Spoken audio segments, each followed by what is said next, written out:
La rue était mon chez-moi. Nguiran erre dans les rues de Dakar.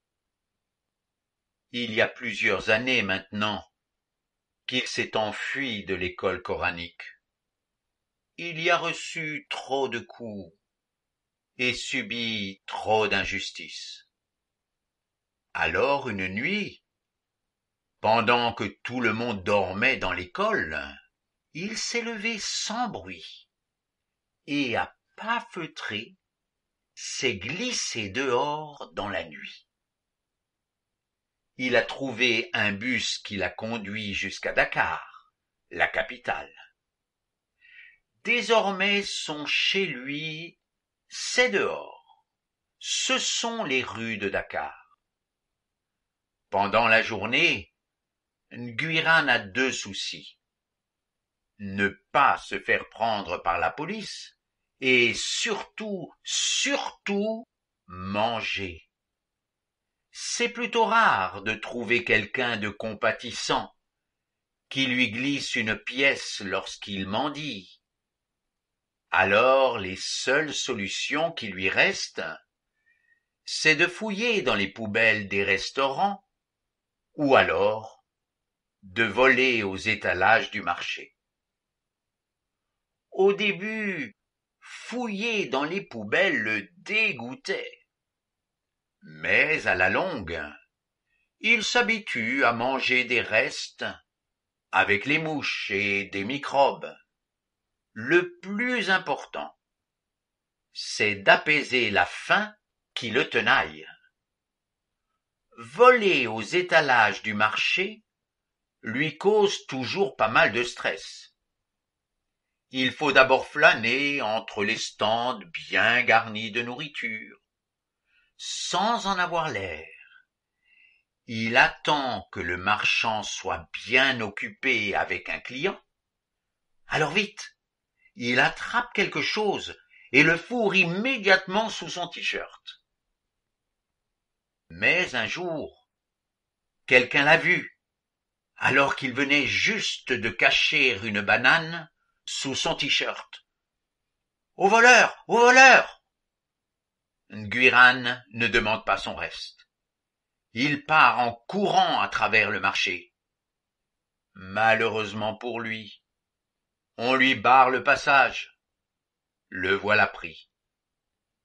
Un attroupement se forme autour de lui. On le frappe, et on le frappe encore. Nguiran baisse la tête. Il sent tous les regards braqués sur lui. Un sentiment de honte l'envahit. On appelle la police.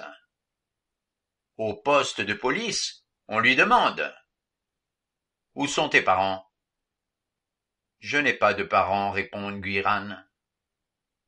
On lui donne alors une gifle. « Réponds donc, où sont tes parents ?» Je n'ai pas de parents, répète Nguiran. Il reçoit alors une 2e gifle. Après un autre interrogatoire plus paisible, Nguiran se retrouve dans la rue, son chez lui. Lorsque le soir tombe, Nguiran est davantage sur ses gardes. La nuit est pleine de dangers. Un jour, il a trouvé un sac de riz vide. Quelle aubaine! Il peut s'en servir comme sac de couchage. Il lui tient chaud pendant son sommeil. Mais un soir, il s'aperçoit que quelqu'un le lui a volé. Cherchant aux alentours, il aperçoit son voleur, un autre garçon qui, comme lui, vit dans la rue. « Rends-moi mon sac, c'est le mien. »« Non, répond l'autre, c'est le mien. » La discussion s'envenime. Les 2 garçons en viennent aux mains. Les coups pleuvent. L'autre sort alors une lame de rasoir et blesse Nguiran à la tête. La blessure est assez légère, mais le sang coule abondamment. Nguiran hurle, l'autre s'enfuit. Une dame s'arrête et, prise de pitié pour l'enfant blessé, elle le conduit à l'hôpital. Quelle délicieuse nouveauté pour Nguiran de pouvoir se laver et de dormir dans un vrai lit et dans de vrais draps. Mais sa blessure une fois guérie, Nguiran se retrouve dans la rue. Les mois, puis les années passent. Un jour pourtant, il rencontre quelqu'un qui lui dit « Je connais une maison qui accueille les enfants des rues. » Il ajoute « Malheureusement, les gens qui habitent cette maison d'accueil ne sont pas musulmans.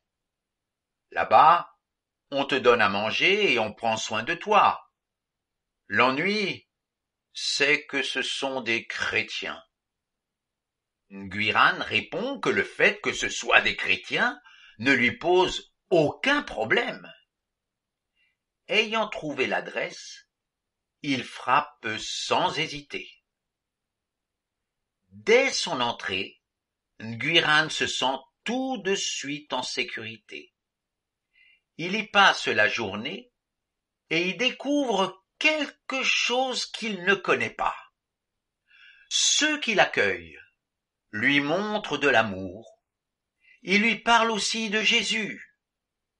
Chez les musulmans, Jésus est un prophète qui s'appelle Isha. Mais le Jésus dont on lui parle est différent de celui du Coran. Dans cette maison d'accueil, on lui montre des films et on lui raconte des histoires.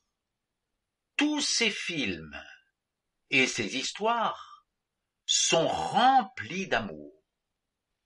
Amour pour les enfants abandonnés, pour ceux qui sont rejetés de la société, amour pour les démunis. L'amour qu'il rencontre dans cette maison lui fait poser beaucoup de questions. Qui est Jésus? On lui répond que Jésus a donné sa vie pour lui, Nguiran. Nguiran prend l'habitude de fréquenter cette maison. Un jour, ces gens qui l'accueillent lui proposent de venir passer les nuits au centre. C'est pendant une de ces nuits que Nguiran fait un rêve étrange qu'il raconte lui-même. J'étais dans la rue, en train de courir pour fuir des démons qui me poursuivaient. Il y avait aussi des gens avec des armes qui cherchaient à m'attraper pour me tuer.